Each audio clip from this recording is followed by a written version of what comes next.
What is up, ladies and gentlemen? It is your boy. Let me fix this a sec. What's up? Is your boy, the Battle Rap Kid, back again today for another video. Let's go. I hope you guys are all enjoying your weekends. It's going okay. Got some family issues back in the home, but you know, it's whatever.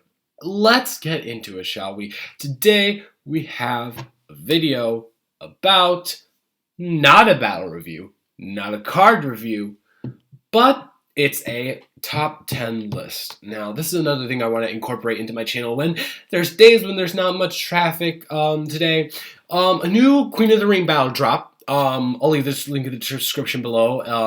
I'm a huge fan of a lot of Black. She battled. That's cool. Something dropped on Barbarian Battle League if you want to go check that out. The trailer for the Queen's Flip Quiet Room battles, co-hosted by Smack, the bunch of three-way battles, which actually I'll talk about later in this top 10. Dropped if you want to check that out. But overall, I didn't see much traffic, or much heavy traffic, that is. So, let's get into this battle. See this phone right here? It keeps ringing. Fuck that shit. Anyways, let's get into this top 10 list.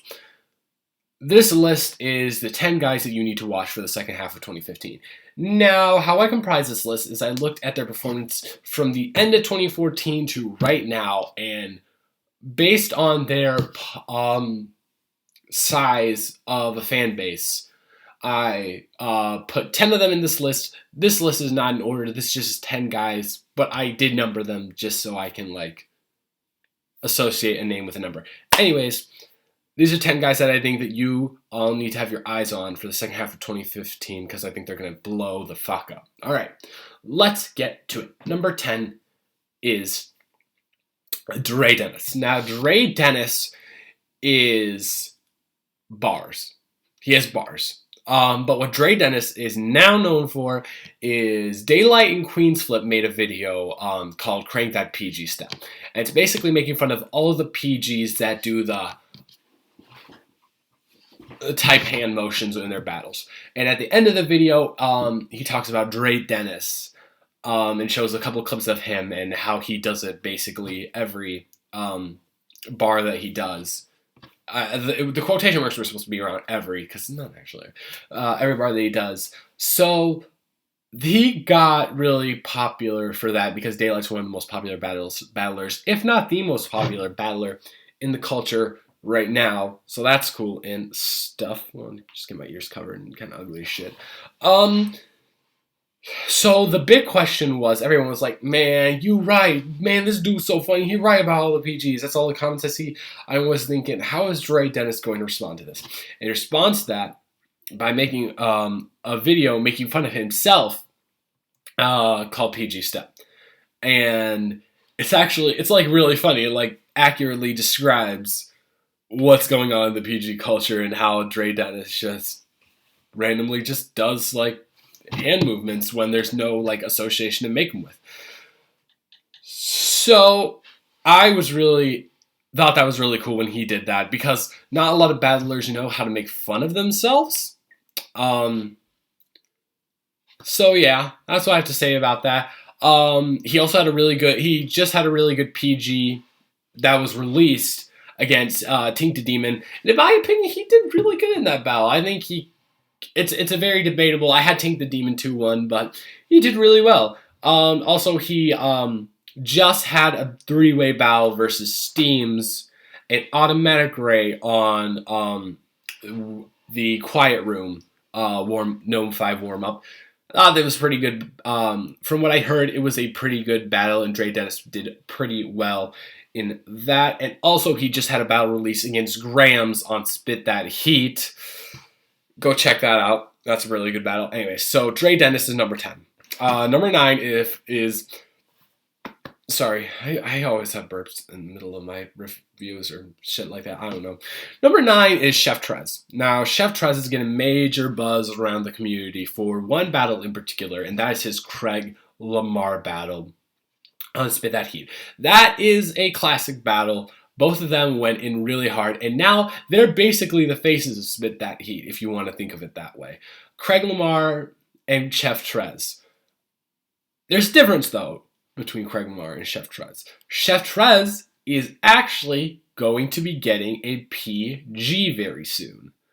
I don't know if it's next month or the month after that, but it's one of those months Chef Trez is getting a PG. So congrats on him for that. I'm really excited to see that. He also had his battle in the quiet room versus Adi Boom and Daylight. The problem with that is I heard he did not do very well, and in the 2 rounds, Adi Boom got the first and Daylight got the second, and that's what I'm hearing. And Chef Trez didn't fare very well in that, so I want to see how he comes back from that in his PG, and I just want to see him go for a body and kill it. So Chef Trez is number 9. Number 8 is Danger Zone. Danger Zone. He's more well-known than most of the guys on this list. The problem with Danger Zone is he's been consistently stuck in mid-tier and he's been trying to claw his way out into top tier. And this is the year that I believe that he will get his top tier status. Due to 2 battles in particular. One, in my opinion, I think from what I've seen, probably best SM4 warm-up battle versus KG the Poet. They had a great battle. Both brought bars. Both just absolutely killed it on that stage. His head's coming back to Maryland with me. He's really good. And recently, also on the warm-up card, the Gnome 5 warm-up card for Quiet Room, I heard he absolutely bodied it versus 2 guys that are actually really good. Craig Lamar and XL. Both of whom, by the way, are on this list. So I'm hyped on Danger Zone. I think this is the year where he gets on. I think early 2016 is the time when he gets on a actual main stage, like main stage URL battle. That's what I'm thinking. Keep doing what you do, Danger Zone. I'm a huge fan of you. You're sick. He's also in Writer's Block. Oh, I forgot to mention about Chef Trez. Chef Trez just got into Writer's Block, so that's going to boost him significantly. That Writer's Block group is absolutely sick. Has like the best pens in the game. That's just my opinion on that. So both of those guys are in Writer's Block, and I'm anticipating seeing both of them in the future. I think Danger Zone will be top tier by the end of 2015. So next up on my list, number 7 is XL. XL is bars. There's no really other way to say it. He's just bars. He is sick. I'm worried, though, because now he's not on URL because of the whole contract debacle. I'm kind of worried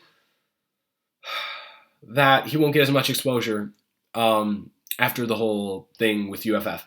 By the way, XL should have won that battle against Anubis on UFF. I'm just saying, putting that out there. But anyways, XL's recent battles include a very, in my opinion, classic battle against Felico L. That's going to be released soon. So when that gets released, I'll probably do a review of it. So yeah. He also had the 3-way battle. I didn't hear good things about though. For the Quiet Room battle, 3-way against Craig Lamar and Danger Zone. I just heard Danger Zone bodied it, so I'm not hearing very good things about XL in that battle. And the thing that I'm excited about XL is he is picking up the pace and he's getting into a new platform, and that is KOTD. He has a battle with Danny Myers on the Boston card. That's going to be crazy. I know it's not directly KOTD, but it's related back to KOTD, kind of. You know what I'm saying? You know what I'm saying. And he also has a battle, if you didn't watch my Back to Basics card review, go watch that, because he has a battle against Peanut, and it's a main stage battle, and I'm really excited to see XL on the main stage of KOTD, and I wish him all the best. Next up, number 6 is the man himself, E-Forel. Now, E-Forel is a URL battler in a KOTD guy's body. He may have some of the best gun bars I've ever heard. If you haven't seen his battle versus Dot on iBattle, go fucking watch it. It's insane. He had a line about like a light bright or something like that. Just watch it. Just watch it, please. Do yourself a favor and watch it. It's so good. So that's he had a battle against Dot. He's been holding it down for iBattle for a couple of years now, and people really haven't taken notice of him until now. He also has an upcoming battle on KOTD versus Sakari. I think that's how you say his name. I have no fucking idea who he is. All I know is that E-Forel is going to fucking body his life away. That's what I know. There's no way that this guy can compete with E-Forel because E-Forel is fucking sick. Unless he does that scheme that I saw on a Facebook page that named all the battlers. Just don't do that. Just don't. It wasn't good. I'm sorry. Just don't do that. Anyways, E-Forel's coming in at number 6. Shout out to him. I hope to see you prosper in the future. And I really hope to see him get a PG against one of these URL battlers. I'm so excited to see that. You know, maybe a PG against Chef Trust? I don't know, maybe. Anyways, number 5 is Dot. Yes, indeed. Number 5 is Dot. And I'm also going to add someone else to number 5 because I meant to put him on the list, but I didn't for some reason. I don't know why. So number 5 is Dot / Craig Lamar. These guys have nothing in common, but I just wanted to add someone else in there. Let's talk about Dot first. Dot just had a battle on Black Ice Syndicate Cartel versus W-Dub. Dot killed it in that battle. He killed it in that battle. I am just so excited to see where Dot goes in the future because people are fucking with him now. Before, people weren't fucking with his reaching style. And let's make something clear. Surf was the first to reach, really. It was either Surf or Saya Boy. I can't remember which one. And now he made that style popular as to... That's saying something about a guy. When you can make a style popular, that's not a good thing, but people accept it now. People accept reaching. Like... Not like blatant, complete, like a Moretta reaching, but like they accept reaching where something, you're trying to make something fit, but it doesn't. And not just like one syllable off, but like a couple syllables off. And the fact that you can make that popular and acceptable in a culture which is very harsh on lyrics usually, that's really cool. And I really think he's doing really good. He's had a couple of PGs under his belt versus Chess and Prep, and look where Chess and Prep are now. Are on the Rookies vs. Vets card, having pretty good battles with Vets. So I'm interested to see what Dot does in the future. He also, as I said previously, had the battle versus E-Forel on iBattle. That's pretty good. So yeah, I'm really interested to see where Dot goes in the future and how his career pans out. Shout out to him. Next up, we have Gutta. Gutta. Oh, fuck, I forgot. Craig Lamar. Craig Lamar's crazy. Craig Lamar, in my opinion, is next up. If Smack does not get him on a PG card by the end of this year, I'm not going to be happy, and I'm going to make a rant video about it in January. I'm really excited to see what this man does. I want to see Craig Lamar do something crazy in the next half of 2015 on Spit That Heat. I want to see him on Trap House. I want to see him everywhere. Anyways, the thing that got Craig Lamar into prominency, as I said about Chef Trez, was his battle with Chef Trez on Spit That Heat. He also just had the 3-way battle versus XL and Danger, which I said he did better than XL, but he did not do as good as Danger Zone. So I'm really excited to see what Craig Lamar has in store for the future. I know I'm saying that about a lot of the guys, but I really am. I want to see them prosper. So number 4 is Gutta. Now, people know Gutta as the guy who got bodied. And I say bodied because people like to ride hype waves a lot. Bodied by Joni on the PGs. That's not what happened. Joni just had an out-of-this-world performance. And Gutta had a really good performance, too. I think Joni 3-0. You can make the case for Gutta 2-1. If you want to, you can make that case, and people will believe you. But I had Joni 3-0. And he also had, tend to forget, people think that that's his first PG. He had a PG against Blacksmith. That was a really good PG, in my personal opinion. I thought Gutta killed it. I don't know about Blacksmith. I don't know where the hell he is right now. But I'm really excited to see what Gutta does in the future. And also, the thing about Gutta is he's not completely new. He's been battling in the Texas Battle League for like 2-3 years now. I don't know, it's something like that. So he's pretty experienced and seasoned in my opinion. So I'm excited to see where Gutta goes in the future. Number 3 is the sickest man in my personal opinion in battle rap. And when I say sickest, I mean demented. Tink the Demon.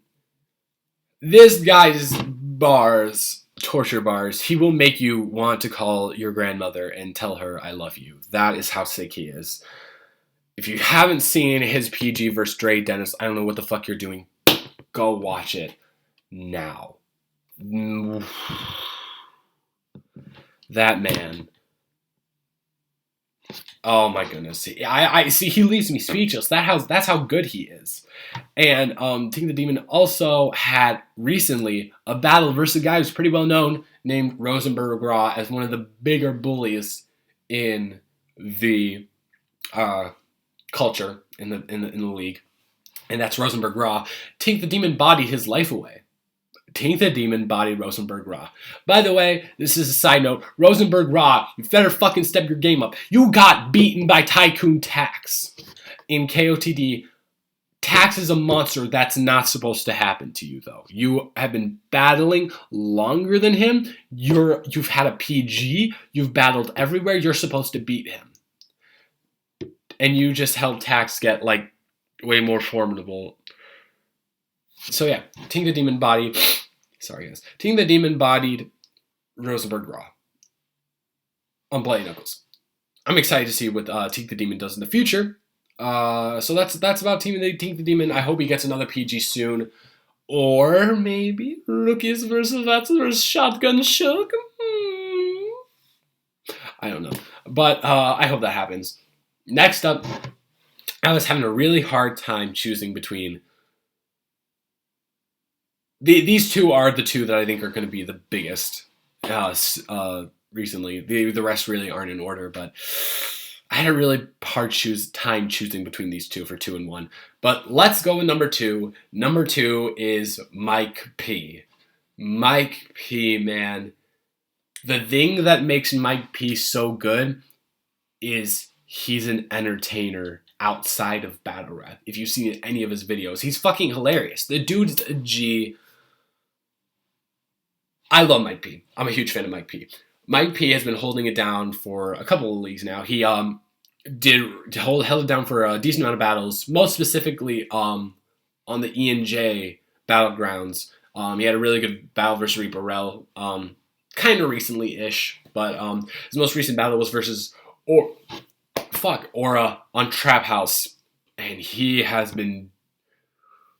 blowing up on social media, to be fair. Facebook, everyone fucks with Mike P now. The whole of AFM fucks with Mike P. I really need to see Mike P get a PG and stat. I need to see Mike P get a PG. If Unanimous is getting a PG in London, Mike P needs a PG in America, okay? Okay, Norbs? Okay? Okay, high five. Anyways, Mike P is going to be huge. I can guarantee you this dude is next up. I'd be surprised if he wasn't on the main URL stage by the end of 2016. I'd be really surprised. So that's number 2. Number 1 is, of course, probably all of you guys know who I'm going to say, is Joni. Joni is a beast. And most people will probably say, nah, man, you just saying that because you saw the Gutta video and you getting hype over him. Man, he ain't that tough. You haven't seen his other battles, dude. He had a battle on Cartel. He had a battle versus OT7. He had a battle versus arguably a top-tier guy in JC on Bar Wars, and he won, in my personal opinion. So that battle versus Gutta just reinforced how he's also a very intelligent rapper. You have to have a decent level of intellect to understand what Joni is saying. And I'm going to college and get like a 3.0 GPA. I'm a pretty decently smart guy. So I get Joni's bars, and he is insane. He's going to be on Rookies versus Vets too. The question is who's going to take him on Rookies versus Vets too. And to be completely honest, I know that he's nothing like Disaster. I'd like to see him versus Disaster. If Real Deal is a URL vet, so is Disaster. He's been on URL. He's a veteran. I'd like to see that battle happen. If not that, I would like to see Joni versus... I don't know if it's too close to Gnome 5 when it's happening, but I like to see Joni versus Hayrock, to be completely honest. I think that would be a really good battle. So Joni is going to be next up in my opinion. I know a lot of these guys I'm saying are next up, but Joni's just really good, and I'm really excited to see what he has in store for us. So that is my top 10 guys you need to be watching in the second half of 2015 for the battle rap culture. Thank you so much for watching, guys. I really appreciate it. A couple of my videos are about to hit 100. That's really cool in my opinion. So, and most of you guys probably won't know because I released it really late. Go check out my Checkpoint 2 / Avert vs. K-Shine / Prez Mafia Stealing Bars video. Go watch that. Yeah. Thank you so much for watching, and I hope you have a good rest of your day and a good start to the week. This is the Battle Rap Kid signing out. Salute and peace.